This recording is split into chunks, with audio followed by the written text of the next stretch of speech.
Hello and welcome to Fluent Russian. Today we're going to be talking about the possessive pronoun свой.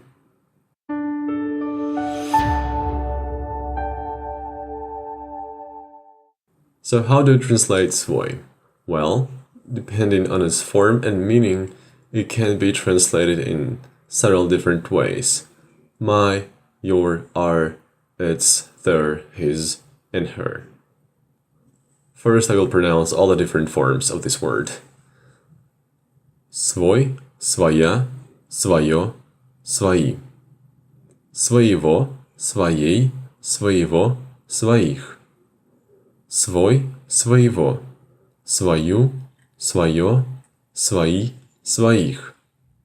Своему, своей, своему, своим. Своим, своей, своим, своими.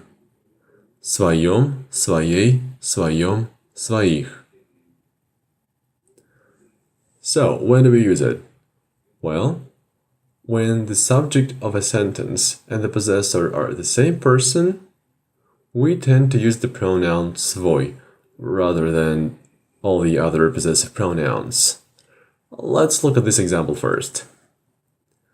Я люблю свой город. I love my city. Я, I, is the subject of the sentence, and the city is mine. So in this case, свой would be used more often than мой. Although technically it wouldn't be a mistake if you used мой. It just wouldn't sound as natural. Let's look at another example. Дай мне свой телефон. Мне нужно позвонить. So here we cannot see the subject of the sentence, but we know that the word дай, it is imperative and singular. So we know that the subject is ты, you. So the person we're talking to is the possessor of the phone. That's why we use свой.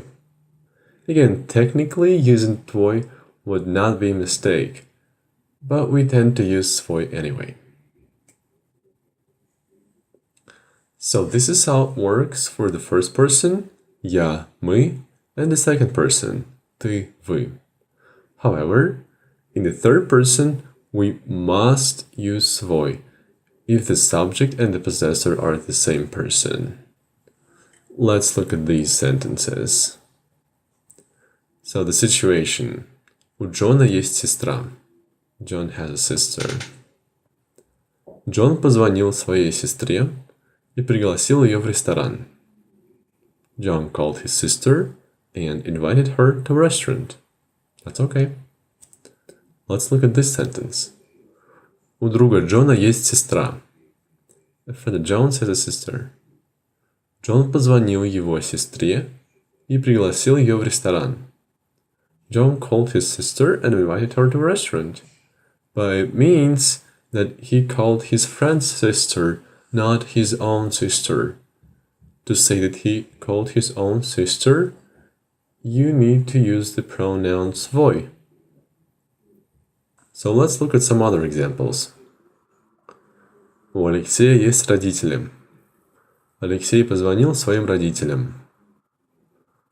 Алексей работает учителем. У Ромы проблема в школе. Алексей позвонил его родителям. Алексей работает учителем. У Кати проблемы в школе. Алексей позвонил ее родителям. Алексей работает учителем. У Кати и Ромы проблемы в школе. Алексей позвонил их родителям. So in the third person, if the subject of the sentence and the possessor are the same person, use the word свой. And also, if we're talking about the subject relatives or parts of the subject's body, then you don't necessarily need to use any possessive pronoun. Actually, it will sound more natural if you don't. Let's look at some examples. Джон позвонил сестре и пригласил ее в ресторан. Алексей позвонил родителям. Я сегодня с братом пойду играть в теннис. Почищу зубы и пойду спать. Сначала помой руки. So this is it for today. For the notes, click the link below and give a like if you liked it. And until next time, пока-пока.